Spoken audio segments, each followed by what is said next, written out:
Bonjour les amis, j'espère que vous allez bien. Dans cette vidéo, je vais vous partager mon parcours, mon expérience sur la procédure que j'ai suivie pour venir étudier en France. Du début à la fin, je vais vous expliquer comment j'ai fait pour venir étudier en France. Parce qu'il faut savoir que moi, ma procédure elle est différente de beaucoup d'autres personnes. Moi, je n'ai pas suivi la procédure là que vous êtes en train de suivre en ce moment-là. Vous faites la procédure Campus France normale. Moi, j'ai suivi notre procédure. En tout cas, pour ceux qui me suivent depuis longtemps, surtout sur étudier à l'étranger, je n'ai pas fait cette vidéo là-bas, mais j'en ai parlé. Je parle beaucoup de cette procédure-là. En fait, c'est la procédure sur les universités non connectées. Donc, pour ceux qui veulent en savoir, restez jusqu'à la fin de la vidéo. Et surtout, les gars, abonnez-vous. Pour ceux qui viennent de me découvrir, abonnez-vous, likez les vidéos si vous les aimez, likez pour donner de la chance à la chaîne, parce que c'est une petite chaîne, on est une petite communauté. Likez, commentez, partagez les vidéos. Si vous avez des questions, comme je l'ai dit, commentez ou laissez un petit merci, ça me fera plaisir.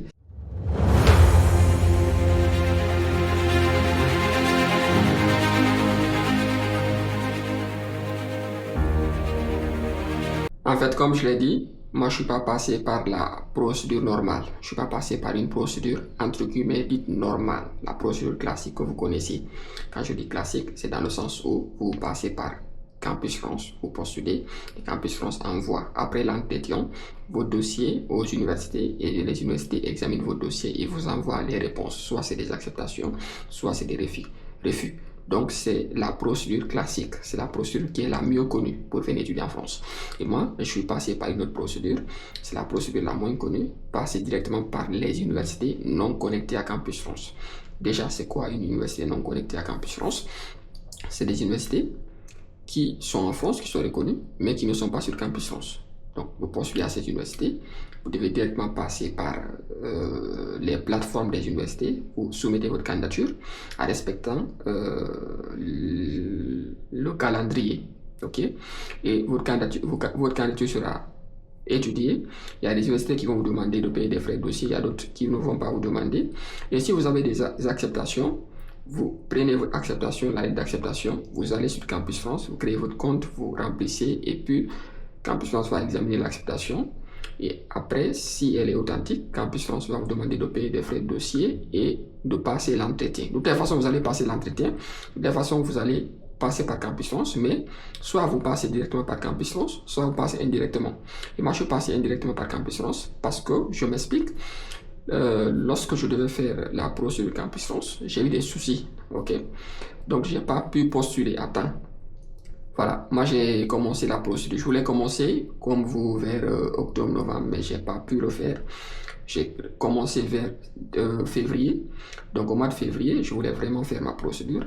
Et pourtant, les admissions sur Campus France étaient déjà closes. Donc il n'y avait pas moyen de postuler. Qu'est-ce que j'ai fait? Je suis allé chercher les universités en France qui sont encore ouvertes, mais qui sont non connectées à Campus France. J'ai trouvé quelques-unes. J'avais trouvé 3 universités.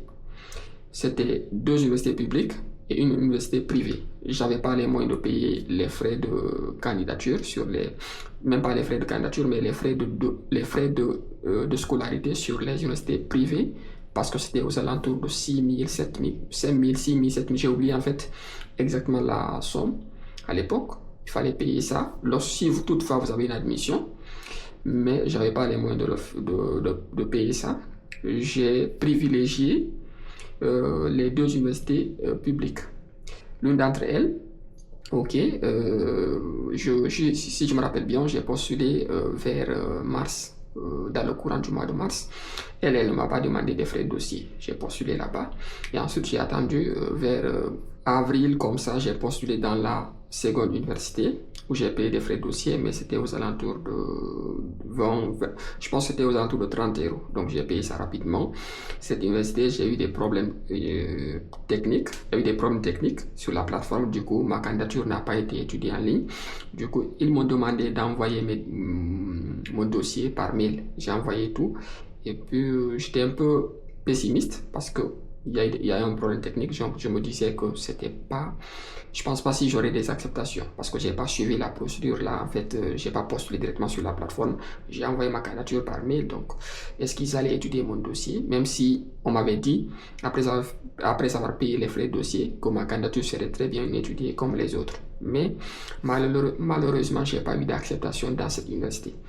Mais heureusement pour moi, juste avant, je pense que dans le courant du mois de mai, dans le courant du mois d'avril, j'avais déjà une acceptation. Parce que quand j'ai postulé au mois de mars dans l'université, la première université, celle qui ne m'avait pas demandé de frais de dossier, on m'avait promis que, c'était mentionné déjà sur le site, que un mois après, on allait me revenir pour me dire la réponse. Voilà, un mois après, ils m'ont envoyé une acceptation. Voilà, ma première acceptation d'ailleurs, parce que moi je suis en train de suivre un double cursus. Donc, ils m'ont envoyé ma première acceptation. Ils ont dit qu'il y aura une autre commission d'admission qui va aussi réétudier les dossiers pour voilà, la deuxième formation en fait que j'avais demandé. Heureusement, j'avais été accepté dans toutes les formations. Donc, la première, pour vous expliquer en fait clairement, la première université où j'ai postulé et que j'ai pas payé des frais de dossier, j'ai été accepté.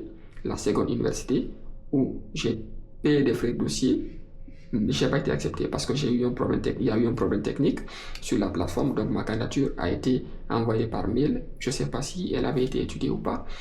Je me disais quand même, j'étais censé avoir des admissions parce que j'avais un très bon dossier, j'avais 13 de moyenne en licence. Non, j'avais une mention très bien en licence, donc je me disais que j'avais un très bon dossier. Voilà, j'étais optimiste. Mais avec le recul, je me suis dit, bon, la moyenne ne peut pas tout, tu peux pas avoir tout parce que tu as une mention très bien. Voilà. Donc c'est comme ça que j'ai fait jusqu'à ce que j'ai eu l'admission. Lorsque j'ai eu l'admission, je pense que c'est vers le mois de mai. Donc je devais passer l'entretien Campus France. Voilà, j'ai contacté Campus France. J'ai d'abord créé mon compte sur la plateforme Campus France. Je ferai des vidéos pour vous expliquer comment le faire pour ceux qui sont acceptés en dehors de Campus France, ceux qui seront acceptés sur Parcoursup et tout. C'est la même procédure. Vous créez votre compte sur la partie je suis accepté. Il y a une partie où c'est marqué je suis accepté. C'est là-bas il faut créer son compte, envoyer son acceptation, mettre tous tes bulletins de notes comme si tu faisais la procédure Campus France. Tout ce que tu ne mettras pas, c'est tes lettres de motivation, tu ne mettras pas ça. Mais tu vas mettre tout, tu ne vas pas faire le choix d'université parce que tu as déjà une admission. Ensuite, tu vas soumettre ta candidature. Campus France va réexaminer ton dossier, réexaminer l'admission, la lettre d'admission que tu as fournie et voir si elle est authentique. Si elle est authentique, Campus France va demander de payer. C'est ce qui est arrivé dans mon cas. Campus France m'a demandé de payer des frais de dossier, chose qui est normale, j'ai payé et j'ai passé l'entretien. Mais moi, l'avantage que j'avais déjà une admission, je connaissais l'université, je m'étais préparé à l'avance aussi. Imaginez, depuis février, j'ai commencé la procédure, mais j'avais déjà une admission et j'étais déjà en train de préparer l'entretien parce que je savais déjà que j'avais un entretien à faire sur Campus France. Donc, j'ai très bien passé mon entretien. Donc, pour vous dire, en fait, il y a plusieurs moyens de faire sa procédure Campus France. Voilà, pour ceux qui ne sont pas à l'aise avec la plateforme Campus France, il y a une autre procédure. Mais je vais nuancer pour que vous puissiez comprendre. En fait, il faut savoir, je pense que je dois le dire, il n'y a presque pas de nos jours d'universités non connectées. Surtout les universités publiques sont presque toutes sur Campus France. Même les universités là qui étaient non connectées auparavant sont presque toutes connectées maintenant sur Campus France. Donc c'est presque très compliqué de trouver une université non connectée de nos jours. Mais pour ceux quand même qui sont intéressés par les universités non connectées, peut-être que je vais voir si je vais trouver une ou deux universités non connectées au Grand Max 3 pour faire des vidéos sur ces universités-là. Maintenant, ce que vous devez savoir également, c'est que c'est des universités qui sont très sélectives. Souvent, c'est des universités, si vous n'avez pas une très bonne moyenne et que vous n'avez pas un très bon dossier, ça sera très compliqué d'avoir des admissions. Mais je vais quand même voir comment je vais trouver 2-3 au Grand Max 3 parce que c'est presque pas possible de les trouver de nos jours. Pour faire des vidéos, pour ceux qui seront intéressés, je vous dirai les formations qui sont disponibles, les niveaux qui sont disponibles, s'il y a des frais de dossier à payer et la procédure à suivre pour postuler. Abonnez-vous les gars, likez les vidéos, commentez, dites-moi en commentaire qu'est-ce que vous pensez, quel est le sujet que vous souhaitez que j'aborde dans mes vidéos, qu'est-ce qui vous intéresse sur l'approche du campus, un sujet particulier, dites-moi en commentaire, comme ça je ferai des vidéos pour répondre à vos questions. Abonnez-vous, partagez surtout les vidéos, et on se dit à